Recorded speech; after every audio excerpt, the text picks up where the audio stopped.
নমস্কার বন্ধুরা, আজকে আমি আর্মহোল সম্পর্কে ছোট্ট একটা টিপস তোমাদেরকে শেয়ার করব। যারা একদম সেলাই নতুন, আশা করি তাদের ভিডিওটা কাজে আসবে।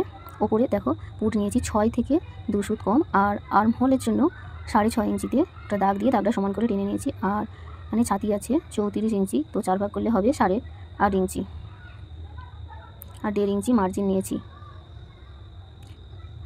কোণ থেকে 1 ইঞ্চি 2 সুত মতো ওপরে দাগ দিয়ে দাগটাকে টেনে দিয়েছি। আর উপরে হাফ ইঞ্চির মতো বাদ দিলাম, ওখানে শোল্ডার জয়েন্ট হবে সেই জন্য। আর ওই হাফ ইঞ্চি থেকে 3.5 ইঞ্চি নিচে একটা দাগ দিয়ে রাউন্ড করে আমি শেপটা দিয়ে দিলাম আর্মহোলের। অনেকে যারা নতুন সেলাই শিখছো তাদের আর্মহোল অনেকটাই বেশি হয়ে যায়, তো বেশি হয়ে গেলে কি করবে সেটাই তোমাদের দেখালাম। এবার দেখো আমি ওই যে হাফ ইঞ্চি দাগ দিয়েছিলাম সেখানটায় বাদ দিয়ে আমি মেপে দেখে নিচ্ছি। দেখো এখানে 8 হয়েছে, তার মানে এখানে আমার দরকার ছিল 7.5। 15 আর্মহোল ছিল, তো তার হাফ হবে 7.5, কিন্তু এখানে 8 হয়েছে, মানে 16 ইঞ্চি হয়ে গেছে। তো আমাকে এখানে হাফ ইঞ্চি কমাতে হবে। তো তার জন্য এখানে যে দাগটা দিয়েছিলাম তার ঠিক একটু ওপরে, হাফ ইঞ্চির থেকেও একটু কম ওপরে একটা দাগ দিয়ে দিলাম।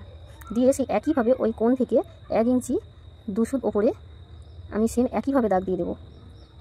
দিয়ে আবার সেই 3.5 ইঞ্চিতে যে দাগটা দিয়েছিলাম সেখান থেকে আবার রাউন্ড করে একইভাবে দাগটা টেনে দিলাম।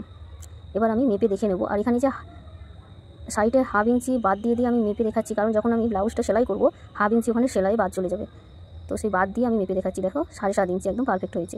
যদি 2 সুত বেশি হয় তাতে কোনো ক্ষতি নেই, কিন্তু টাইট হয়ে গেলে ওটা সমস্যা হবে। তো বুঝতে পারলে নাকি ঠিক জানি না।